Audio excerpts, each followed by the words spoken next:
Mesdames et messieurs, bonjour, bonsoir et bienvenue à un autre épisode de Sans restriction, avantage numérique, épisode du 31 janvier. Pat Laprade, Anne-Sophie Betté, Kim Deschênes. Comment ça va les filles? Ça va bien, toi? Ouais. On se voit à distance pour faire le podcast, puis même quand il y a des matchs à Laval, je suis même pas capable de vous voir. Bonté divine. Ouais, mais là, t'es trop populaire, Pat. Qu'est-ce que tu veux? Ah oui, là, c'est de ma faute. C'est rendu de ma faute. Blâmer Netflix, tu sais. Hey! Oubliez pas d'aller consulter, bien sûr, ma page hockeyféminin.ca pour voir toutes les chroniques, blogs, etc. que je fais sur le hockey féminin, évidemment, dont mes chroniques sur Sans restriction et le podcast, oui, qu'on fait ensemble tous les trois. Commençons immédiatement. Il y a eu quand même beaucoup de matchs depuis la dernière fois qu'on s'est vu, dont 2 matchs de la victoire qui se sont soldés par 2 victoires, ce qui est très, très positif pour l'équipe. Ça a été quoi vos moments de la semaine ou votre moment de la semaine, si on commence par toi, Anso? Moi, ça a été la journée d'anniversaire de Claire Thompson. OK. Le 28 janvier 2025. Et tellement aucune idée où tu t'en vas avec ça. Elle a marqué 2 buts et elle a obtenu une mention d'aide dans le match. Oui. Et en plus de ça, le match est allé en tir de barrage. Et qui a marqué? Claire Thompson. Comment qu'on peut demander mieux pour un cadeau d'anniversaire, d'avoir une aussi belle performance, puis de compléter ou d'aider son équipe à avoir la victoire? T'sais, honnêtement, j'en ai parlé en entrée de jeu quand on a fait le podcast au tout début, quand on se demandait c'est qui va être la meilleure défenseur du circuit. Puis, si la tendance se maintient, je pense que cette prédiction-là est la bonne. Elle est quand même en fait, c'est la meilleure marqueuse, en fait, pointeuse des défenseurs. C'est sûr qu'elle a un match de plus que Renata Fass, qui est 2 points derrière elle. Donc, Claire Thompson a 14 points en 15 parties. Elle est 3e de son équipe. C'est quand même pas rien là, pour un joueur de défense d'être capable d'avoir autant de performances. Elle a 3 buts et 11 mentions d'aide. Puis pour moi, ça a été vraiment ce moment-là parce que ça a été une journée d'anniversaire qui a été extraordinaire parce que des fois, tu dis, qu'est-ce que tu souhaites pour ta fête? Ben, je pense pas qu'elle aurait pu deviner qu'elle aurait fait 2 buts, une mention d'aide et un but en tir de barrage. C'est quand même pas rien pour un match. Non, absolument. Moi, je me souviens, là, quand je regardais les choix disponibles pour le repêchage de 2024, je me disais, j'essayais de voir comment les choses étaient pour aller, puis Montréal avait le 5e choix. Et j'étais persuadé du côté de Minnesota, on irait vers Kayla Barnes. C'est une Américaine, Minnesota repêche énormément d'Américaines. Et je me disais, Claire Thompson doit être le choix de Montréal si elle est disponible, parce que elle a déjà cette connexion-là avec Erin Ambrose. Elles avaient joué ensemble à un championnat mondial ou même peut-être même plus qu'un. Et je me disais, écoute, c'est le choix évident. Et quelle n'a pas été ma surprise quand Minnesota l'a repêché au 3e rang, mais force est d'admettre que Minnesota avait vu juste et avait vu les mêmes choses que j'avais vues, probablement d'autres experts avaient vu aussi. Et c'est tout le talent. Puis, tu sais, cette fille-là, là, c'est quoi son surnom? Là? C'est comme de Human Wikipédia ou quelque chose comme ça. Ouais. Tu sais, la fille. Oui, c'est ça. La fille, c'est un brain, là. C'est un cerveau, là. Ça n'a aucun sens. Puis en plus de ça, elle a tout le talent au monde sur la patinoire. Alors, elle a même été la meilleure pointeuse à un moment donné là, durant la saison. Donc, ça a été... c'est une grosse saison. C'est une première saison pour elle. C'est pas une saison recrue. C'est pas une saison recrue pour elle parce qu'elle a... elle est trop vieille. C'est 25 ans et moins. Il y a une règle comme un peu dans la LNH. Là, il y a aussi cette règle-là. Parce que savez-vous pourquoi la LNH? Et je m'en vais ailleurs, là. C'est mon toc d'historien qui embarque, là. Mais savez-vous pourquoi dans la LNH, on a instauré un âge maximum à un moment donné? Non. Quand les joueurs soviétiques de l'époque ont eu le droit de venir jouer en Amérique à la fin des années 80, début 90, il y a Sergei Makarov, qui était un des meilleurs alliés soviétiques de l'époque, qui est arrivé avec les Flames, qui a tout cassé, et qui a été nommé recrue de l'année, je pense qu'il avait 33 ans. Et là, on a comme fait, oui, mais là, c'est pas vraiment une recrue. Le gars, ça fait genre 10 ans qu'il joue sais, professionnel, mais en Union soviétique, en Russie. Et là, il arrive ici, puis on lui donne le titre de recrue de l'année. Alors, on a établi une règle. Je pense dans la NH, c'est 25-26 ans là, autour de ça. Et dans la LPHF, ben, c'est 25 ans l'âge. Mais en fait, pour la première saison, il fallait que les joueurs soient nés en 98 ou plus tard. Donc, pour la deuxième saison, c'est 99 ou plus tard. Puis Claire Thompson, elle est née en 98, justement. Donc, C'est drôle parce que je me suis toujours demandé, Alex Ovechkin, il a quel âge? On dirait que, tu sais, on le met en même temps que Sidney Crosby, mais son âge réel, là, c'est quoi? Il a l'air beaucoup plus vieux que Sidney Crosby, là. oui, 100%, mais ça, c'est la barbe puis les cheveux gris, là. Là, Il y a mais des quand enfants, même. Anso. Il y a des enfants. là, tu body shame les cheveux gris, Anne-Sophie Betté. Ouais, ouais. Mais quand même. Mais techniquement, je pense qu'il est 1 an plus vieux que Sidney, je pense. Ou 2 ans, en fait. Il est né en 85, donc il a 39 ans. Puis Crosby en 87. Crosby en 87. Comment ça se fait que tu sais ça aussi vite de même, toi? Parce que C'est son numéro. sa fête, c'est le 7 août 87. C'est vrai. Fait que 8-7, puis moi, c'est le 7 août 91. Fait que c'est Ah! pour ça, on a la même date de fête, moi et Crosby. Ah, ben c'est le fun. Tu vois, moi, j'ai la même date de fête que Véronique Cloutier. Ça m'amène Ah, c'est absolument quand rien. même... Ça m'amène absolument rien dans la vie. Je ne l'ai jamais rencontré, Kim. Bon. Tu devrais aller à Zénith. C'est peut-être mieux de même, Pat. Elle dit tu devrais aller à Zénith. Hey! S'il y a une chose que moi et Kevin Raphaël, on s'entend, c'est qu'on sait tous les deux pas chanter dans la vie. Hey, comment cette discussion-là a fini par parler de Zénith? Il faudra que je réécoute le podcast pour bien le comprendre. Kim, ton moment de la semaine? Moi, c'est le retour de Laura Stacey. Ouais. Hier, elle était dans l'alignement en tant que 13e attaquante. On la voyait comme une attaquante volante qui pouvait être mise sur tous les trios. Mais je pense que c'est une des attaquantes qui a eu le plus de minutes, plus de temps de glaciaire durant le match. Elle a 1 but, 2 passes, avec 20 minutes, 29 secondes, qui est énorme. On pensait à un retour progressif dans l'alignement, puis finalement, elle a joué, si c'est pas sur tous les trios, pratiquement sur tous les trios. Fait que j'ai trouvé ça quand même spécial de dire que, tu sais, je sais pas s'il voulait juste pas briser le premier trio parce qu'il allait super bien, mais tu sais, on s'entend que elle a été prendre la place de quelques filles là, dans l'alignement. Fait que tant qu'à ça, mets-la sur une ligne pour qu'elle ait son chiffre régulier au lieu de la placer un peu n'importe quand, n'importe où.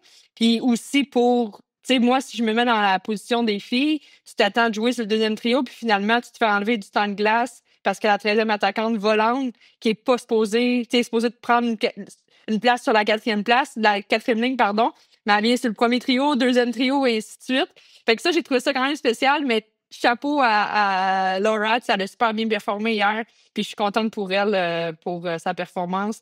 Avec un but, 2 passes, tu sais, on a vu que elle avait hâte de jouer. Là. Tu vois qu'elle volait sur la glace. Fait que je pense qu'elle s'ennuyait de toucher la glace puis de revenir à la place belle devant les partisans.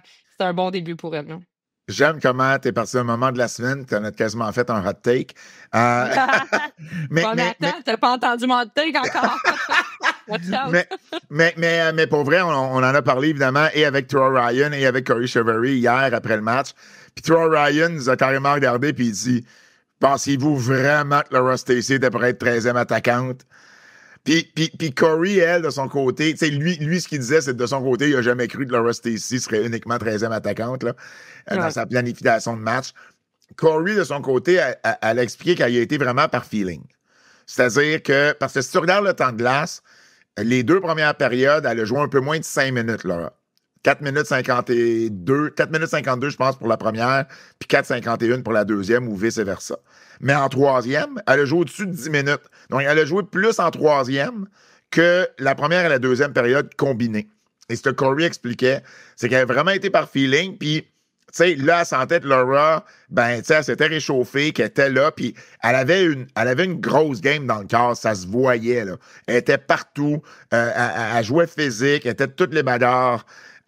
Fait que j'imagine que comme coach, à un moment donné, tu fais comme, ben OK, j'ai une joueuse qui est vraiment hot en ce moment. C'était peut-être pas ça mon plan au début, mais faut que tu sois capable, tu sais, de changer ton plan, de t'adapter à la situation. Puis Mais effectivement, elle a joué, selon mon compte, parce que j'ai vraiment fait un Laura Stacey watch durant la game hier, selon mon compte, elle a joué avec 8 joueuses différentes. Tabarouette. Tu sais, je pense qu'il y a juste le Ça quatrième. aussi, c'est tough, là, s'adapter, là. Tu pratiques toute la semaine avec une ligne, puis tu arrives le week-end, même des fois, c'est difficile. Et là, tu joues avec 8 différentes joueuses, là. C'est pas du tout la même préparation, là. Puis Laura l'a su uniquement hier au matin qu'elle jouait. Elle l'a su la journée même qu'elle jouait. Ça, c'est ce qu'elle a expliqué dans son point de presse. Mais c'est correct, tu sais, c'était 2 matchs en 2 soirs, donc il fallait que tu te gardes, tu sais, peut-être, tu sais, tant qu'à moi, les 2 meilleures joueuses hier ont été Laura Stacey et Hélène Shuley. Et, tu sais, c'était pas une coïncidence, là, c'était les 2 qui n'avaient pas joué le match de la veille non plus, là. Mais bon. C'est sûr que ça paraît. Ça, c'est sûr, ça paraît. Puis, mais Laura a eu un match, écoute, je suis d'accord avec toi, là, on était même sur la galerie de presse, là, on était comme la bouche ouverte. Tu fais comme, mais c'est qui cet extraterrestre-là? Là? Tu sais, je veux dire, ça se peut pas. Là. Tu reviens d'une blessure, t'as pas joué depuis quasiment 3 semaines, puis tu t'es partout. Tu sais, elle avait hâte, je pense, de jouer. Là. Je pense, tu sais, vous la connaissez mieux que moi, là, mais tu sais, je pense que c'était dans elle. Tu sais, de vouloir avoir ce genre de performance-là. Puis à quelque part, la rondelle, la rondelle, tu sais, elle s'est arrangée pour que la rondelle tombe du bon bord, tu sais, à chaque fois qu'elle avait une présence, c'est la patinoire, mais ça a été impressionnant.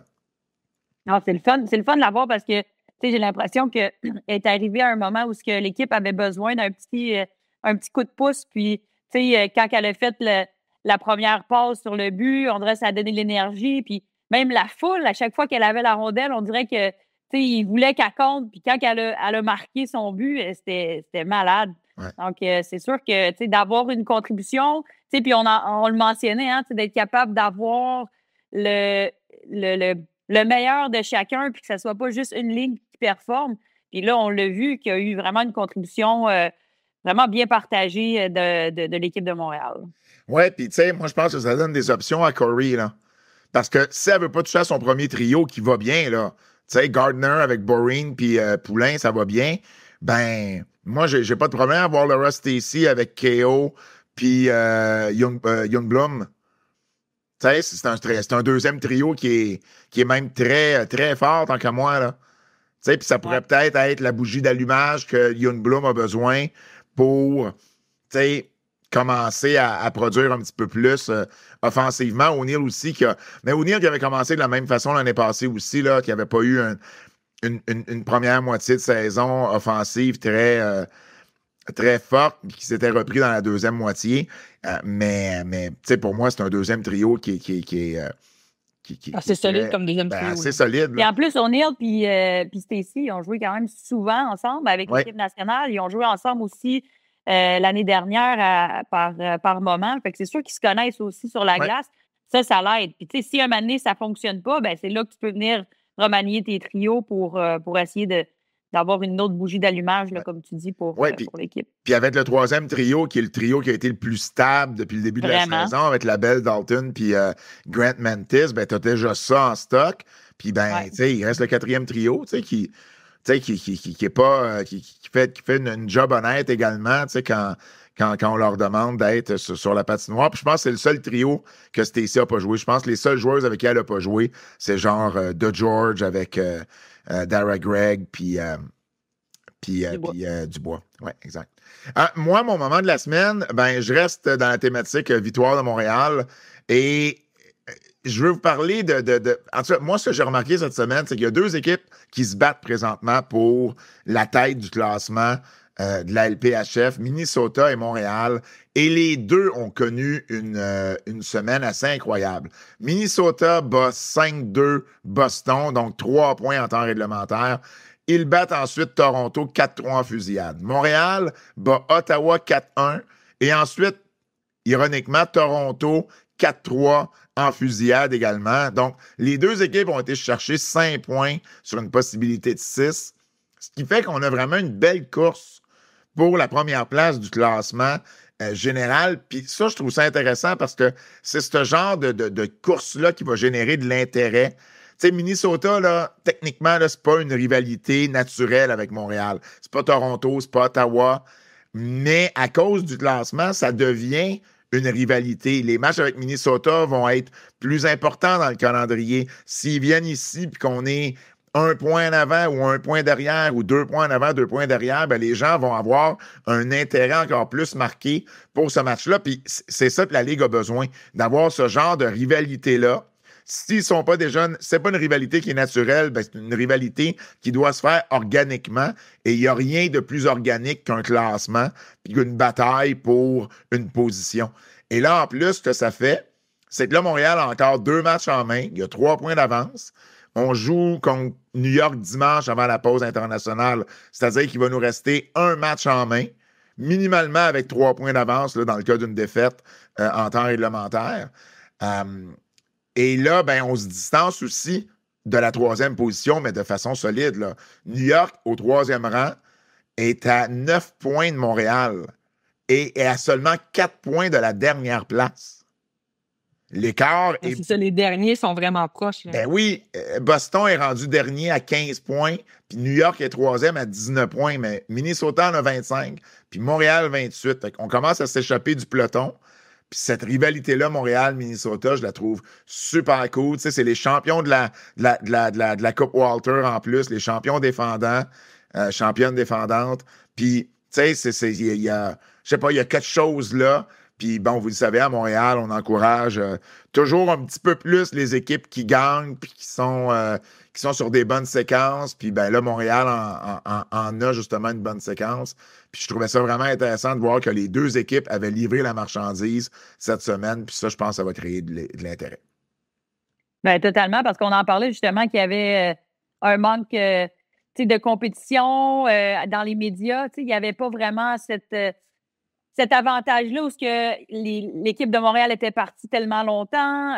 On avait les pauses internationales et toutes les pauses. Puis là, ben, d'avoir cette rivalité-là permet justement d'avoir cet engouement-là. Puis tu sais que là, l'équipe a quand même 4 victoires consécutives pour Montréal. Je pense que c'est leur plus longue séquence, comme la dernière fois qui était arrivée, une séquence de 4 victoires. Puis les gens, ils embarquent, tu sais, ils vont suivre un peu plus. Puis je pense que, comme tu dis, Pat, je suis vraiment d'accord d'aller chercher cette compétition-là. Ça peut juste être sain pour la Ligue en général. Tu sais, la prochaine fois que Minnesota vient à Montréal, c'est un mardi, c'est le 4 mars. Les soirs de semaine, c'est un peu plus difficile au niveau de la... Ben, c'est difficile pour Montréal, tu sais. Je veux dire, c'était quand même 7000 quelques hier et 6000 mercredi. Pour Montréal, c'est juste pas un sell-out, mais c'est quand même mieux que presque partout ailleurs. Mais un match en semaine, on le sait, c'est plus difficile. Donc, d'avoir la visite de Minnesota le 4 mars, ben ça va peut-être justement créer un peu plus de vente de billets parce que c'est une équipe qu'on va... Ben, c'est un match et après la game du voir. Centre Bell, le Centre Bell est le 1er mars. Oui, t'as raison. T'as raison, oui. Tu peux être capable d'aller chercher du momentum là-dessus, là. Oui, absolument, absolument. Il y a eu beaucoup de moments, il y a eu beaucoup de bonnes performances individuelles aussi dans la dernière semaine. Kim, ta joueuse de la semaine? Moi, c'est Anne-Renée Desbiens. Depuis ses dernières victoires, elle a fait vraiment des gros saves. Si je regarde le match du 19 janvier, elle a fait 26 arrêts sur 27 lancés. Le match du 29 janvier, 31 arrêts sur 32 lancés. Tu sais, c'est des gros arrêts qu'elle fait. C'est beaucoup de lancers qu'elle reçoit. Elle a 7 victoires, 1 défaite, avec une efficacité de 0,93. Anne-Renée, elle a un très bon début de saison. Je suis vraiment contente pour elle. De mémoire, je l'avais mis comme gardienne de l'année. Fait que pour l'instant, ça continue comme ça. Elle s'enligne pour être au moins nominée, sans peut-être pas gagnante, mais c'est sûr qu'elle va être dans les finalistes par rapport à ça. Mais elle a vraiment un bon début de saison. Fait que je suis vraiment fière d'elle, puis je trouve ça important de la nominer dans notre podcast par rapport à ça. Je suis content que tu en parles parce que, effectivement, particulièrement mercredi, elle n'a pas joué jeudi, donc mercredi. Elle n'était même pas habillée. Elle n'était même pas habillée. Mercredi, elle a connu un match exceptionnel. Exceptionnel. Sans Anne-Renée Desbiens, ce game-là aurait pu virer de bord pour Montréal. Elle a fait des arrêts au moment opportun. Elle a fait des gros arrêts, particulièrement en première période, mais tout au long du match également. Et là, en ce moment, là, à l'heure où on se parle, avec les gardiennes qui ont joué au moins 5 matchs, elle domine pour la moyenne de buts alloués, le pourcentage d'arrêts et le nombre de victoires. Et tu le dis, l'an dernier, elle n'a pas été... en fait, tu disais que cette année, elle serait au moins nominée. Si elle continue comme ça, absolument. Puis l'an dernier, ça avait causé une certaine surprise parce que Anne-Renée avait peut-être pas eu les statistiques qu'on s'attendait qu'elle ait et elle n'avait même pas été nominée pour le trophée de la meilleure gardienne. Et pourtant, on dit d'elle, puis à juste titre, mais on dit d'elle que c'est la meilleure gardienne au monde, sinon l'une des meilleures au monde. Et là, dans la LPHF, elle n'avait pas eu les statistiques qui lui permettaient de backer, si vous voulez, cette réputation-là. Je me demande, Anso, tu étais dans l'équipe l'année passée, est-ce que c'était... Moi, j'ai toujours pensé, puis tu sais, Anne-Renée l'a admis elle-même là, à la fin de la saison, qu'elle avait peut-être pas eu la saison qu'elle aurait voulu, mais moi, j'ai toujours pensé que le calendrier professionnel est quand même demandant par rapport à ce qui pouvait être fait auparavant, ou tu sais, bon, les matchs avec Team Canada. Tu penses-tu que c'est un peu ça qui était... tu sais, la saison 1 a été plus difficile parce que c'était une adaptation. Puis là, la saison 2, elle savait à quoi s'attendre, puis elle est capable de s'ajuster puis d'avoir les performances qu'elle a. Bien, tu sais, je me rappelle quand même, là, il y a des matchs là, qu'elle a sauvé les meubles. Ouais. C'est à cause d'elle que Montréal était capable d'aller chercher des victoires en supplémentaire et voire même en tir de barrage. Tu sais, Montréal, l'année passée, ils ont eu de la difficulté à gagner des matchs. Je dis j'étais là-dedans. Mais on a eu de la misère à gagner des matchs en temps réglementaire, puis c'est un peu ce qui nous a fait mal. Mais tu sais, je me souviens clairement de certains matchs où elle faisait des arrêts extraordinaires. Puis tu sais, je pense que c'est ce qu'on veut d'un gardien de but, d'être capable de te sauver ou d'aller te chercher une coupe de victoire quand l'équipe ne performe pas meilleur. Puis l'année passée, j'ai eu l'impression que justement la chimie, parce que pour que la rondelle se rende à elle, il faut qu'elle passe à travers les 5 joueurs devant elle. Puis j'ai l'impression que cette année, Montréal a une équipe beaucoup plus profonde, beaucoup plus équilibrée, qui semble avoir peut-être, fait que c'est pas nécessairement juste, je pense, à son niveau à elle. Peut-être c'est une préparation de tout le monde. Il y a la majorité des filles qui sont maintenant en deuxième année, ou c'est la deuxième année qui évolue dans la Ligue, ont plus d'expérience, ont compris, au niveau de la physicalité. L'année passée, c'était beaucoup ça, le jeu physique, OK, les rondelles, on dirait que on n'était pas trop sûr de comment ça allait. Des fois, il y a des arbitres qui appelaient des punitions, des fois qu'il n'y en avait pas, donc il y a des avantages numériques qui font un impact aussi. Mais oui, peut-être qu'elle n'a pas nécessairement eu la performance qu'elle aurait voulu avoir, mais je pense que l'équipe, on ne l'a pas toujours aidée non plus. Fait qu'elle n'est pas nécessairement à blâmer. Puis là, c'est juste que quand tu regardes dans les derniers matchs, elle laisse un but. C'est 1,86 de buts alloués en moyenne. Puis l'équipe marque 4 buts, 4 buts, 2 buts, 4 buts. C'est sûr, si tu laisses un but puis que ton équipe est capable d'en marquer au moins 2 puis d'avoir une meilleure production offensive, ça va venir aider. Donc, c'est un peu ça. Je pense que l'année passée, c'était le problème était de marquer plus de buts. Maintenant, l'offensive, même les joueurs défensifs, là, parce que Keppel a quand même compté, il ne faut pas l'oublier. Il y a des joueurs de défense qui comptent aussi, mais elle fait son travail, mais il faut que l'équipe le fasse aussi. Mais tu as raison de parler de la profondeur, puis c'est quelque chose aussi qu'on a abordé avec Corey, je pense, après le match de mercredi, où elle disait aussi, on connaît le personnel d'entraîneur, on connaît mieux les joueuses aussi. On sait mieux comment les utiliser, comment exploiter leurs forces, comment, tu sais. Donc, il y a aussi cette adaptation-là au niveau du personnel d'entraîneur, ou cette expérience-là d'une deuxième saison. Donc, tu fais bien de le mentionner. Puis la profondeur de Montréal, elle est visible, là. Tu sais, l'année passée, tu avais souvent les mêmes joueuses qui jouaient plus de 20 minutes. Cette année, le temps est beaucoup plus réparti. Puis à partir du moment qu'une Laura Stacey s'absente pour 3 matchs, puis que l'équipe gagne 3 matchs, puis que le premier trio a 11 points en 3 matchs, sans Laura Stacey, ça aussi, c'est une preuve de la profondeur de l'équipe. Donc, mais tu as raison, c'est un point que j'avais peut-être overlook un petit peu. Kim, ta joueuse de la semaine. Moi, je te l'ai dit déjà. Kim, Anso, on est rendu à toi. Ta joueuse on est-tu rendu à moi? Non, à moi. À toi? Bon, hey, là. Tu peux y aller avant. Hey, là, tu m'as fait peur, Kim. Ben non, c'est parce que habituellement, je commence avec Anso. Ben oui, c'est ça. Je vais aller court. Anso a tellement parlé, mais t'as raison, que je pensais que c'était rendu à toi. Ça, c'est drôle.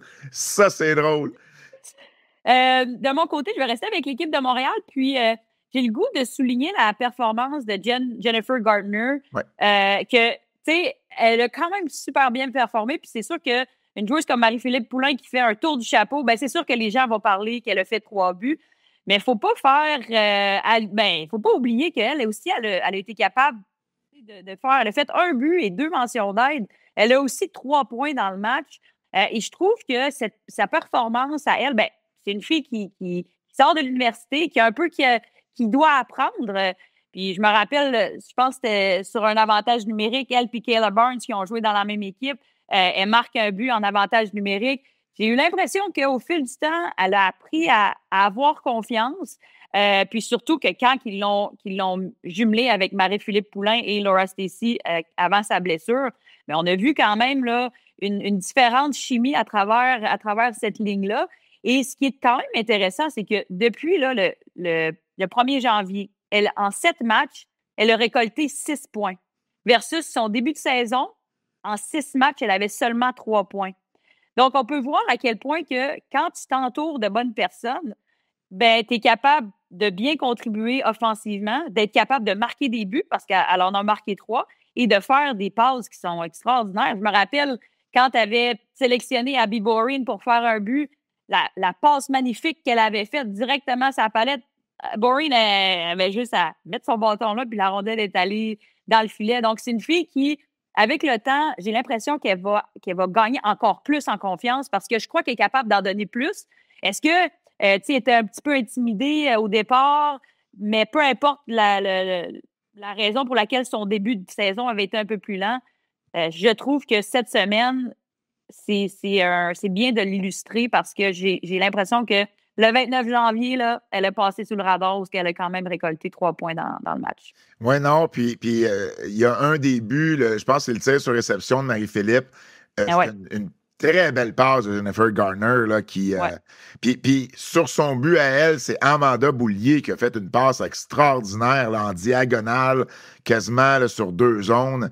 Puis Garner l'a attrapé de belle façon pour ensuite marquer. Fait que oui, tu as raison de le souligner. D'ailleurs, je vais y revenir un petit peu plus tard à l'émission de Jennifer Garner. Ma joueuse de la semaine, dans la vie, il faut savoir... faire un mea culpa. Il faut savoir... tu sais, moi, je critique, mais quand on me prouve que j'ai tort, je suis le premier à l'admettre. Et ma joueuse de la semaine, c'est Marie-Philippe Poulin. Pourquoi? Parce que depuis que sur notre podcast, j'ai mentionné qu'elle ne connaissait pas un début de saison avec une production offensive comme on s'attendait, on dirait qu'elle s'est dit « Hey, la Prade, là, m'a le faire mentir. » Je sais que c'est pas ça qui s'est passé, là. Peut-être. Mais peut-être. En même temps, je me rappelle parce qu'on devait tourner un mercredi. Finalement, on a tourné le jeudi. Puis il y avait un match le mercredi de la victoire. Puis elle avait marqué 2 buts. Mais j'ai décidé de garder mon hot take pareil parce que je me dis, tu sais, il est encore valide. C'est 2 buts, mais elle avait 3 passes. Elle avait 3 points en 7 matchs, Marie-Philippe. Ça demeurait juste 5 points en 7 matchs. C'est quand même entre ça, sa production de l'an passé. Et depuis ce temps-là, en tout et partout, là, elle a eu 5 points en 5 soirs. Attends, j'ai les statistiques ici, là, parce que je ne veux pas dire n'importe quoi, là, mais évidemment, il y a eu sa soirée de 3 buts. Là. Il y a eu son tour du chapeau, mais elle a eu 2 buts. Ensuite, elle a eu une passe, 1 but, 3 buts. Fait en incluant ces 2 buts-là, c'est 6 buts, une passe qu'elle a à ses 6 derniers matchs. Elle est en feu. À la fin du match de mercredi, elle était la meilleure buteuse avec 8 buts. Et là, moi, comme un idiot, 2 semaines avant, 3 semaines avant, je disais, ouais, il faudrait que Marie-Philippe en fasse un peu plus si Montréal va être premier. Mais en même temps, Montréal est premier, puis Marie-Philippe en a fait plus. Fait que j'ai pas tout à fait tort dans ce que je disais. Puis je me sens très à l'aise de l'avoir dit parce qu'à ce moment-là, c'était ça. Mais elle me fait mentir. J'ai même écrit un article sur TVA Sport et le titre, c'était « Quand Marie-Philippe Poulin te fait ravaler tes paroles ». C'est drôle, on dirait que c'est un déjà-vu. Il me semble que tu avais dit ça avec Erin Ambrose aussi. Erin Ambrose! Depuis que j'ai posé une question à Erin Ambrose, à Corey Chevery, sur sa production offensive, elle a 6 points en 4 matchs. Puis Laura Stacey... Laura Stacey, j'ai aussi mis dans le bateau, mais je l'ai fait au moment, juste avant qu'elle se blesse, fait qu'elle n'avait pas eu la chance de se prouver. Et à son match de retour, elle fait 3 points. Tellement que c'est drôle parce qu'il y a des gens sur les réseaux sociaux qui m'ont écrit pour me dire ouais, ça te tenterait pas de parler de Lina Youngbloom ou de Christine O'Neill? Peut-être qu'ils vont se réveiller si tu dis qu'ils ont besoin de produire un peu plus. Ça, c'est bon. C'était vraiment, vraiment drôle. Alors, je le lance ici. Lina Youngbloom, quelqu'un qui a été 3e meilleure pointeuse en Suède l'an dernier, la 2e plus forte ligue au monde, ben, elle a 2 points en 13 matchs jusqu'à présent. 1 but, une passe. Alors, je pense que Lina Youngbloom va avoir besoin d'augmenter sa production offensive. Et si elle a la chance de jouer avec Laura Stacey et Christine O'Neill, ben, c'est peut-être son ticket là, pour justement accumuler un petit peu plus de points. Parce que sinon, il va peut-être falloir trouver... Tu sais, c'est peut-être Maureen Murphy qui va finir par prendre sa place. Tu sais, Murphy, cette année, on la met un peu partout, là. On la bouge de trio. On dirait qu'elle est un peu floater dans l'alignement de l'équipe. Mais à un moment donné, ça va prendre un 2e trio où tout le monde arrive à contribuer. Alors, c'est lancé dans l'univers, Lina Youngbloom. Voyons voir si dimanche, Lina Youngbloom marque un but ou fait au moins 2 points, je suis un sorcier, là. Hey, j'espère que tu apprends dans tes prédictions, Pat. J'aurais pas le choix, là. Non, parce que tu vois, j'ai l'impression que là, ça va venir changer le sort. Faut que je critique, faut pas que je pense qu'elle va le faire. C'est bien weird la façon dont ça marche. Bref, Marie-Philippe Poulin. Il y a des dons. Marie-Philippe Poulin qui... quelqu'un m'a dit, il faut jamais gager contre Marie-Philippe Poulin. Effectivement. Puis tu sais, c'est drôle, parce que Corinne a parlé dans son point de presse mercredi ou hier, mercredi, après son tour du chapeau, en disant, je sais que pour vous autres, sa production offensive était problématique, mais ça ne l'a jamais été pour moi. Parce que, tu sais, les chances de marquer qu'elle avait, la création de jeux offensifs qu'elle produisait, ses stats, ils étaient là.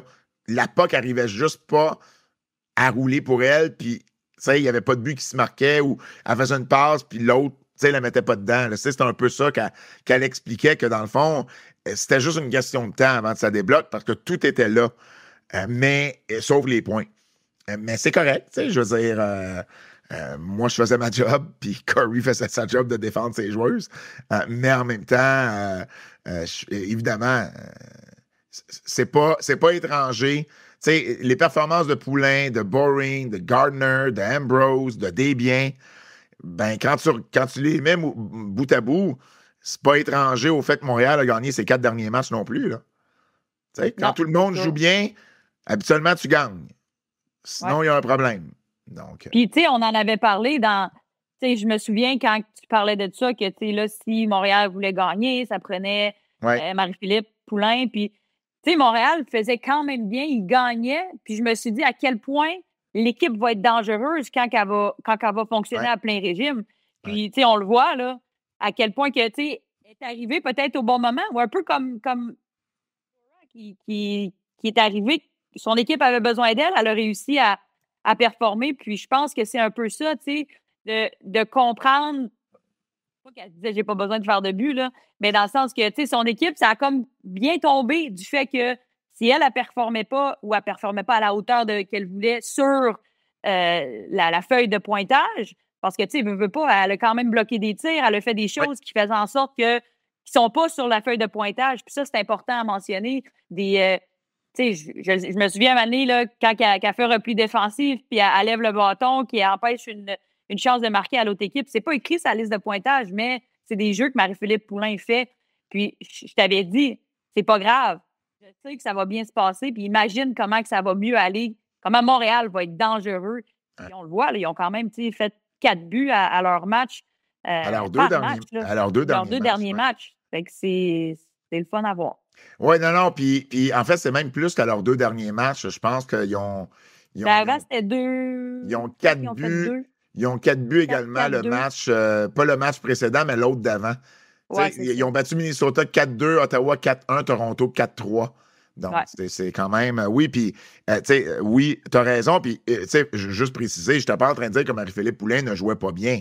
Mais force était d'admettre, j'y allais juste mathématiquement, les stats devant moi, ben, Ouais. c'était pas à la hauteur de ce qu'on avait connu. Mais je comprenais très bien que Marie-Philippe jouait un autre rôle et qu'elle performait bien sur la patinoire. Hot take de la semaine, Kim, tu m'as interpellé tantôt quand tu as dit attends, t'as pas vu mon hot take, alors voilà, la parole est à toi. J'ai le plus gros hot take de l'année. Préparez-vous. Moi, au lieu de demander à Pat Laprade pour avoir ses prédictions, son côté sorcier, j'ai fait appel à Coco Bilivo de Big Brother avec son pendule. Là. Hein? J'ai demandé à son pendule. Mais non, mais tu peux pas parler à Coco. Elle est à Big Bro. Tu peux pas y parler? Non, c'est que j'ai vu son pendule. Oui. Je pense que je vais faire affaire avec le pendule. Pas que je te fais pas confiance, Pat, mais je vais y aller avec le pendule pour cette fois. Mais là, le pendule a permis à Liliane d'aller dans la chambre. Puis là, elle va peut-être C'est sauver Danick qu'on Danick. voit à la classique KR à chaque année, là. C'est Danick ça. Martineau. Mais Donc, moi, j'aime ça. moi aussi, j'ai un contact avec un pendule. OK. Et j'ai demandé au pendule. Ma réponse a été reçue et je vous le dis, ce gros hot take, là, préparez-vous. Anso, sa rehab, elle va super bien. Anne-Sophie Betting va signer un contrat d'ici la fin de l'année. Préparez-vous, le pendule le dit. Wow! Wow! Écoute, Là, je sais pas s'il y a des DG qui nous écoutent, mais préparez-vous à faire des appels, appeler l'agent à Anso, parce que ça va sonner d'ici quelques semaines. Là. si seulement... Anso aiguise tes patins. Si seulement on pouvait parler à Anne-Sophie Betté pour avoir ça. Ah, Anne-Sophie! Qu'est-ce que tu as à dire là-dessus? Ben, c'est flatteur. Mais parle-nous, regarde, sans vouloir te placer dans une mauvaise position, comme Kim vient de faire, non, J'ai demandé la permission avant. Là. Ben non, mais j'en doute pas, mais parle-nous un peu de ta réhabilitation, comment ça se passe, t'as recommencé à patiner, j'imagine, mais comment tout ça se déroule là, en ce moment? C'est sûr que ça va bien, puis j'ai vu mon orthopédiste, puis elle m'a dit ta blessure est A1, là, dans le sens que ton ligament, il est super beau. T'as un nouveau genou, là, puis tout est beau, t'es prête à patiner, puis let's go. Fait que, mais tu sais, pour moi, quand que je me suis blessée, je me souviens, j'ai fait une entrevue avec les médias, puis ils disaient, tu prends-tu ta retraite? Puis, tu sais, quand le hockey fait partie de ta vie depuis tellement longtemps, c'est dur de dire j'arrête. Puis on dirait dans les 3 dernières années, là, j'ai eu des opportunités de dire OK, ben là, c'est ma dernière année. Mais on dirait à chaque fois, je disais OK, là, c'est ma dernière année. Là, finalement, la force arrive. OK, ben là, c'est ma dernière année. Là, la Ligue ferme, mais là, une nouvelle équipe professionnelle. Ah, ben là, c'est ma dernière année. Puis, c'est vrai que d'un côté, j'en voudrais de ne pas essayer d'être capable de rejouer puis de finir sur une bonne note. Je trouverais ça plate de finir une carrière de hockey sur une blessure, sur une opération. Puis, c'est sûr que, tu sais, dans le fond de ma tête, dans le fond de mon cœur, j'aimerais revenir. Est-ce que c'est possible? Ben, c'est sûr qu'il y a des choses qui m'appartiennent pas, dans le sens que il y a beaucoup d'impondérables. Est-ce qu'il y a des contrats qui vont être disponibles? Est-ce qu'il va y avoir de la place pour des équipes? Tu sais, je sais pas ce côté-là. Mais qu'est-ce que je sais, c'est que de mon côté, je mets tous les efforts pour revenir en meilleure forme que j'étais avant ma blessure. Puis, tu sais, pour vraiment avoir aucun regret que si jamais un jour il y a une opportunité, ben je serai prête. Puis si l'opportunité ne se présente pas, ben j'aurai tout fait quand même en mon contrôle, en mon pouvoir, d'être en meilleure shape. Puis je vais être capable quand même de faire du ski éventuellement, d'aller à la patinoire extérieure avec des amis, de faire plein de choses que la vie quotidienne me permet de faire, que j'ai pendant, disons, 9 mois été privée de faire. Puis c'est fou parce que je disais aux gens qui me demandaient comment va ma blessure, puis je disais, ben, la rehab, ça va bien, c'est long, il y a des hauts et des bas, mais au final, on prend souvent beaucoup de choses pour acquis, dont être capable de conduire, de te déplacer, de monter et descendre les marches. C'est facile, là, mais ça m'a vraiment permis de me recentrer puis de se dire, wow, la vie va tellement vite. Puis le simple bonheur de pouvoir repatiner, quand j'ai remis mes patins puis j'ai patiné, le simple bonheur de sentir l'air froid sur tes joues, c'est à quel point ça pouvait me donner un sourire. Puis, tu sais, c'est des choses qui sont banales, là, que tu oublies, que, tu sais, on chiale sur plein d'affaires, là. Mais, tu sais, de revenir à la base puis de dire, aïe, aïe, j'ai été privée de ça. Puis là, tu sais, je l'ai à nouveau. Donc c'est ça, tu sais, ça va super bien. Puis, tu sais, je fais les efforts pour me remettre en forme. Puis, tu sais, il arrivera ce qui arrivera. Là, je vais te mettre sur le hotspot parce que j'ai pas le choix. Mon côté journaliste vient de kicker in là, à 200%. La réponse est oui. J'ai 3 questions pour toi. La réponse est oui. J'ai 3 questions pour toi. Ça se peut que ça soit oui pour les trois questions. Est-ce que tu es prête à jouer genre maintenant? Là? Une équipe t'appelle, on est aujourd'hui 31 janvier, on a besoin de toi le 2 février. T'es-tu prête à jouer maintenant? Parce que là, il faut que je refasse des pratiques en intégration Ouais. sans contact, puis après avec contact. Donc, on a vraiment une procédure médicale à suivre. Là, j'ai l'autorisation de patiner toute seule, faire des pratiques, mais j'ai pas eu le OK de faire des pratiques avec contact. Fait que non. Puis ça, c'est quoi est-ce que tu sais c'est quoi le délai avant justement que tu sois prêt à avoir des pratiques avec contact? Ben là, ça va être de revoir le médecin, puis c'est eux qui vont déterminer vraiment la procédure parce que, tu sais, puis je le sais un peu aussi comment que moi je me sens sur la glace. Tu sais, je pense que j'ai assez d'expérience pour être capable de dire OK, je suis prête ou finalement pas encore. Oui, parce que c'est une petite 87, toi aussi, là, comme Sydney et Kim. Là. Crosby. Ben, Kim n'est pas une 87. Elle est née le tout. 7 août. Mais moi, je suis 87. Ah oui, c'est vrai, non, c'est vrai, Kim, c'est le 7 août. Toi, t'es une 87. C'est ça. On fait un bon duo, là. Oui, exact. On fait Sydney. Est-ce que je comprends bien que le but, c'est de signer un contrat régulier, mais est-ce que tu serais prêt à signer n'importe quel type de contrat qui te serait offert? Tu veux dire l'autre contrat qui serait sur la réserve? Oui. Ben oui, tu sais, pourquoi pas? Parce que je me dis la meilleure façon d'intégrer une équipe, si jamais il y a de la place sur les réserves puis qu'il n'y a pas de place sur une équipe pour les contrats standards, ben c'est sûr que ça me permettrait de vivre l'expérience avec l'équipe. Tu sais, c'est fou à quel point que, tu sais, d'être dans une équipe quand ça t'a suivi toute ta vie, puis que là, finalement, ben, t'es seul, puis tu te dis, OK, je m'ennuie de ça, là. Tu sais, des fois, je vais à l'aréna, je vois les filles, je suis comme, hey, j'aimerais tellement ça être là. Hein? Dernière question. Est-ce que c'est Montréal ou rien? Ou t'es ouverte à n'importe quelle équipe? Non, mais je pense que, tu sais, si je dois être réaliste, si Montréal, c'est sûr que c'est mon choix numéro 1, dans le sens que, tu sais, j'ai joué ici pendant tellement de temps.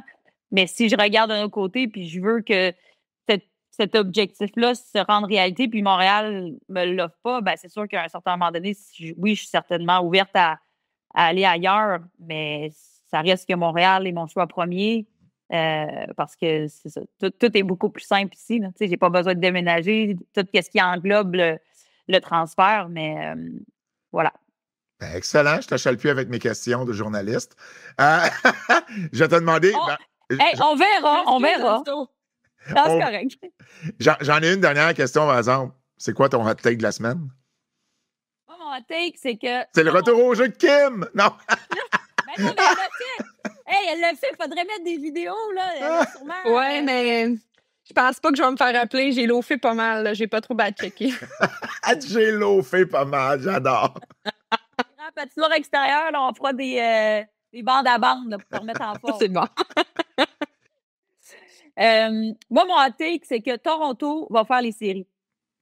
On est tellement bâché sur Toronto que c'était beaucoup, très, très difficile les derniers temps, notamment au niveau de la position des gardiens de but. Puis, tu sais, je sais pas si autant Campbell n'a pas été appelé pour la série Rivalité, que c'est Schroeder qui a eu le mandat. Est-ce que ça lui a fait mal? Puis, tu sais, il y avait une entrevue avec Gina Kingsbury qui disait, écoute, oui, je suis directrice générale pour les deux équipes, mais je dois, tu sais, m'en rendre à l'évidence que Schroeder a eu des meilleures performances que Campbell. Et là, j'ai regardé un match comme hier contre l'équipe de Montréal. c'est sûr que bon, le but à Stacey a quand même dévié, là. Faut le mentionner, qui est quand même pas évident pour un gardien de but. Mais je trouve qu'elle a quand même bien performé. Et même en tir de barrage, elle a réussi à faire des beaux arrêts. Tu sais, je crois que vont vraiment s'améliorer. Et ce qui permet, en fait, d'avoir de l'aide, c'est qu'on voit le Spooner qui suit l'équipe, puis à quel point que son attitude positive influence les joueuses. Là, on a perdu Scamora, qui est pour une blessure, je ne sais pas quand elle va revenir. Donc, si on est capable de remettre Scamora dans l'alignement, qu'on est capable de rajouter Spooner, on va aller chercher beaucoup plus de buts offensivement. Puis si on est capable de limiter les dégâts défensivement, on a vu des filles qui commençaient à bloquer beaucoup plus de shots. Donc, les matchs de Toronto, là, ça a quand même été serré. Là. Dans les derniers matchs, là, tu vois, on a eu Montréal, ça a fini 4-3. Minnesota, ça a aussi fini 4-3. Bon, contre Boston, peut-être moins. Là, ça avait terminé 4-1, mais 4-2, tu sais, dans des buts déserts. Donc, les matchs sont beaucoup plus serrés. Puis, c'est ce qui me permet de dire que qui on avait mis à l'extérieur des séries qu'on a fait nos prédictions au début de la saison? Ottawa. Ben, on avait mis Ottawa. Et Minnesota, hein, je pense. C'est ça. Ça, on était dans le champ en montagne. Ça, cette tête-là mal vieillie. Cette tête-là mal vieillie. Par contre, Ottawa, ben, c'est... Ottawa, je veux dire, pourrait ne pas faire les séries. Là, ça va pas bien à Ottawa. Là. C'est l'équipe qui a marqué... Ottawa fera pas les séries. Ça, c'est notre côté qui est bon. C'est l'équipe qui a marqué le moins de buts. Puis si c'était pas de match devant le filet, il y aurait encore moins de victoires qu'ils en ont là. Ils n'ont pas une joueuse parmi les 22 meilleures pointeuses. Tu sais, c'est Vanisova qui est la première pointeuse à Ottawa. Tu sais, c'est même pas Brianne Jenner, c'est pas Sir Dackney. J'aurais des hot takes à faire si je faisais un podcast à Ottawa, là. Tu comprends, tu sais? C'est plus tough, là. Oui, ben exactement, tu sais. Donc, je pense pas non plus qu'Ottawa va se frayer un chemin en série. Toronto va mieux, t'as raison. Puis, tu sais, ils sont sortis de la cave, justement, là. Tu sais, là, c'est Boston qui est dernier. Donc, ouais, je suis pas... Boston allait finir premier. Hey, peut-être plus dans le champ. Qui avait dit ça? Moi? Toi? Écoute, je te dirais qu'il reste encore 18 games. Non, je sais bien. Peut-être Boston va t'appeler en dessous puis tu vas les faire finir en première position. On verra. Moi, mon hot take, je voulais revenir sur Jennifer Garner. Je sais qu'en début de saison, j'ai parlé de Sarah Fillier. Et bon, Sarah Fillier, tu sais, connaît quand même une très bonne première saison. Mais mon hot take, c'est que si Jennifer Garner continue à jouer sur le premier trio avec Marie-Philippe Poulin et peu importe qui d'autre, que ce soit Maureen ou Stacey, Jennifer Garner va remporter le titre de recrue de l'année dans la LPHF. Si on regarde, là, t'en as parlé. Tu penses qu'elle va surclasser Fillier? Fillier, là, a 13 points en 12 matchs. Garner a 9 points en 13 matchs. Elle a fait 3 points cette semaine. Un autre match de 2-3 points, puis ils sont presque pareils. Là. Elles vont jouer l'une contre l'autre le dimanche. Ça va être intéressant de voir. Mais Fillier a commencé en Lyon. Là. A commencé avec 4 matchs avec au moins 1 point. Elle avait 7 points à ses 4 premiers matchs. Puis là, oui, elle est encore sur une série de 4 matchs avec au moins 1 point, mais c'est 1 point par match. Puis elle a eu un mini slump entre les deux avec 2 points en 4 matchs. Ça demeure quand même 1 point par match, le Fillier. Mais si Montréal continue à être hot comme ça, puis que Poulin est revenu à la Poulin qu'on s'attend, avec Boring qui semble avoir une bonne chimie en ce moment, mais sinon, Laura Stacey, ben, je pense que Garner va être capable d'aller chercher 1 point à gauche, 1 point à droite, qui va peut-être lui permettre justement de continuer. Là. Elle est sur une belle séquence. Là. Elle a 5 points à ses 5 derniers matchs. Moi, en tout cas, je regarde les choses aller, puis il y a 2 recrues cette année pour l'instant que je pense qui ont cette chance-là.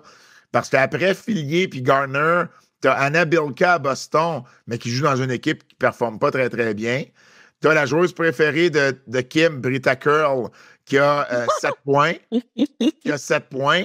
Puis ensuite, bon, là, ça commence à être un petit peu plus loin. Kayla Barnes en a 6, Sir Daphne 5. Fait que je pense que les récentes performances de Gardner vont l'approcher d'avoir d'approcher du sommet des meilleures pointeuses chez les recrues. Puis, tu sais, je pense que jouer avec Marie-Philippe Poulain, je pense que ça fait une différence. Puis, Philly Carpenter est peut-être plus aussi hot qu'il était au début de la saison. Hey, mais Philly, elle a quand même juste eu 2 matchs qu'elle a été blanchie, là. Oui. Quand même pas rien, là. Je suis d'accord avec toi. Puis, je dis pas que Philly va descendre, mais je veux juste dire que je pense que Gardner va s'en approcher assez pour qu'on puisse, à tout le moins, la considérer, comme dirait l'expression populaire. Pas qu'elle va gagner. Non, je dis qu'elle va gagner. C'est mon hot take. Un hot take, il faut que ce soit un hot take. Tu y vas pas à moitié. C'est un hot take. Hein? C'est un hot take du départ que Philly allait être la MVP. Là, tu me mélanges, là. Mélange pas les affaires. J'ai pas parlé d'MVP. J'ai parlé... Oui, mais un hot take, là, c'est une photo qu'on prend à un moment précis. Ah, OK. Comme Boston qui va finir premier de la Ligue, OK, Anso? Yeah. Mais bref, Gardner, si ça continue comme ça, je pense qu'elle a de bonnes chances de remporter le titre de recrue de l'année. Voyons voir comment ça va aller. Il reste encore là, une demi-saison et un peu plus. Mais bon, pour l'instant, c'est mon hot take de la semaine. Prédiction en terminant. 2 matchs avant la pause. Ben, il y a un match ce soir, en fait, je pense. C'est ça, un match ce soir? Oui, il y a un match ce soir, New York puis Boston. Mais bon, le podcast va être diffusé samedi. Donc, on va se garder une petite gêne sur ce match-là. Par contre, il y a un match samedi et dimanche avant la pause là, internationale de la série de la rivalité. Là, on reprend les activités le 11 février. Faites-vous-en pas pour ceux et celles qui sont à l'écoute. Nous, on continue. Avantage numérique va avoir un épisode la semaine prochaine pour parler des matchs du week-end et de la série de la rivalité, entre autres. Ottawa-Toronto, samedi, à Toronto. Plus ou moins 5,5 buts, Kim? Moi, j'y vais avec moins. Moins? Ouais. Anso? Moi aussi, moins. On s'entend là-dessus. La pire offensive de la Ligue avec Toronto, je pense que ça va jouer un peu plus... tu sais, ça pourrait se finir un 3-1, un 4-1 Toronto, mais c'est quand même moins de 5,5. Qui va marquer dans le match? Kim? Moi, je vais avec Nurse, Sarah Nurse.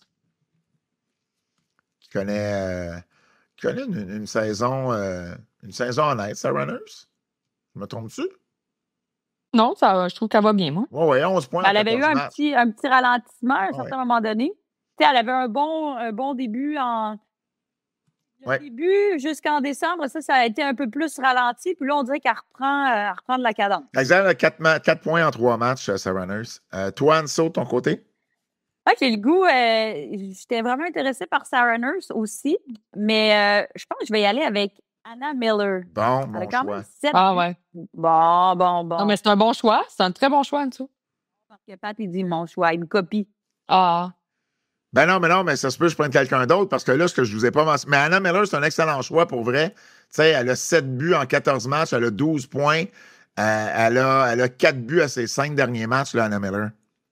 Mais là, tu nous as pas fait un résumé de où qu'on était rendu. C'est exactement là que je m'en vais. Parce que, non seulement, moi j'aurais dû me fermer la gueule la semaine passée parce que cette semaine, ça s'est pas donné. Non seulement Anso m'a devancé, mais Kim m'a rattrapé. Wouh! Fait que Kim et moi, on est à 50% de bonnes prédictions et Anso est à 53%. En termes de prédiction, là, on est une derrière toi. Tu en as 19 sur 36. Kim et moi, on en a 18. Donc, on s'en va à la pause internationale, là, et everything is up for grabs. Là. Tout est possible. Ça joue rough. Ben écoute, juste parce que tu as pris Anna Miller et que je veux te devancer, je ne prendrai pas Anna Miller. Je vais y aller avec Jessie Comfer, qui a marqué ses 2 derniers matchs, qui a 5 buts cette saison, 10 points avec le CEP de Toronto. Alors, j'y vais avec elle. Elle semble être sur une belle séquence. Voilà. Qui va gagner? Toronto, Ottawa? Kim? Toronto. Anso? Moi Moi aussi, là, si je veux que mon hot take fonctionne, que Toronto va faire les séries, Toronto va gagner. Ouais. Ils ont une bonne fiche à la maison. Oui, oui. Ben, je sais, à un moment donné, c'est bien beau essayer de devancer, mais il faut aussi que je fasse des points. Fait que je vais y aller avec Toronto, moi aussi. Montréal-New York, dimanche. Plus ou moins 5 buts, Anso. Avec moins. Moins? OK, intéressant. Kim? Moi j'hésitais, puis moi aussi, je vais avec moins. Ben, moi, je vais y aller avec plus. 2 bonnes offensives, New York et Montréal. Je pense que ça pourrait créer des flémèches à ce niveau-là. Donc, je vais y aller avec plus. J'essaie de voir le dernier match de Montréal et New York. Ça a fini 4-1 Ça finit pour 4-1. Montréal. Bon. Pour New York, excuse. Oui. Oui, mais c'est ça. Mais ça finit 4-1 Montréal à un moment où Montréal marquait peut-être un petit peu moins de buts qu'ils en comptent là, en ce moment. Donc, je maintiens mon plus. Qui va marquer dans le match? Anso? Bon, là, j'ai ignoré Carpenter, là, le dernier match. Puis elle a compté. J'ai le goût d'en revenir avec elle. Parfait. Kim? Avec Stacy. Laura Stacy. Moi, on m'a donné un bon conseil cette semaine. Ne gage jamais contre Marie-Philippe Poulain. Alors, j'y vais avec Pou pour marquer un but. Et qui va gagner, Montréal ou New York, Anso? Avec New York, Oh! j'ai une séquence quand même consécutive de 4 victoires. C'est quand même pas évident de continuer à bien performer. New York va être à la maison. Pas que les fans, ça va changer de quoi, là, mais juste au niveau du voyagement. Montréal a joué quand même 2 matchs back-à-back. J'ai pas avec New York. Pour la première fois de leur histoire, d'ailleurs, hein, la saison dernière, c'était pas arrivé. Et c'était la première fois cette saison que. Il y a eu d'autres équipes. T'as-tu demandé aux filles comment que ça s'est passé? Avais-tu bien été ou t'as. Non, mais Curry l'a senti là, un peu là, qu'il y avait de la fatigue. Chez certains, c'était pas. Comme je disais tantôt, c'était pas pour rien que Shuli et Stacy avaient été les 2 meilleures joueuses de l'équipe parce que c'est elles qui n'avaient pas joué la veille, mais en même temps, je pense que Stacy leur a donné justement cette énergie-là nécessaire, là, le petit boost. Le petit Red Bull que tu avais besoin quand tu es un peu fatigué, là, ça a été Laura Stacy qui a amené ça. C'est une belle comparaison, je trouve. Ben oui, j'utilise ça dans mon texte. Peut-être bien Red Bull va nous commanditer. Ça ou Coke Zero ou une marque de café, là, n'importe quoi qui donne un petit peu d'énergie. La caféine. Oui, exactement. Donc, mais tu sais, je pense que c'était une adaptation, ça aussi. Là, personne n'avait vécu ça. Dans le hockey féminin, ça arrive rarement là, qu'il y ait des back-à-back comme ça, ou en tout cas, ça se voit au niveau universitaire un peu. Mais là, pour certaines, ça fait longtemps là, que les années universitaires sont derrière elles. Kim, Kim qui va gagner. Moi, j'y vais avec une victoire de la victoire. Oh, quel bon gag qu'on n'a jamais entendu. J'y vais avec Montréal, moi aussi. Ils sont hot en ce moment. J'ai l'impression qu'il n'y a rien qu'ils peuvent faire qui n'est pas correct. Tout le monde joue bien. Puis je pense qu'on veut se rendre à cette pause-là avec cette séquence-là encore active. Je pense que ça va être plus difficile quand elles vont revenir. On l'a vu d'ailleurs mercredi. Hein? Elles n'avaient pas joué depuis une dizaine de jours. Et la première période a été compliquée contre Ottawa. Et Corey l'a admis, ça, en point de presse. Ça avait été compliqué au début. Il a fallu un peu secouer la rouille, là, puis repartir. Mais je pense que là, on est là. L'engrenage est là. Puis je pense que ça va se continuer dimanche à New York devant, espérons-le, plus que 3 ou 4 personnes. Je suis de mauvaise foi, là. C'est jusqu'à New York. T'es réaliste, là. Les assistances. Pas 3-4, mais c'est 3000, là. Mais il n'y a pas eu 3000. Oui, il y a eu 3000 une fois à New York, mais le dernier match contre Minnesota, le dernier match de New York à domicile, c'est celui à 1780. Donc, les filles, merci beaucoup. C'est déjà la fin de ce beau podcast où je me suis quand même fait dire par Anne-Sophie Betté de mon point n'avait pas rapport. Moi, je pense qu'elle se revanche parce que je l'ai trop questionné tantôt, là, c'est correct. Hey, toujours le fun d'avoir ça avec vous autres, les filles. Merci énormément. Au nom de Kim Deschênes et d'Anne-Sophie Betté, mon nom est Pat Laprade et on se dit à la semaine prochaine. C'est un rendez-vous.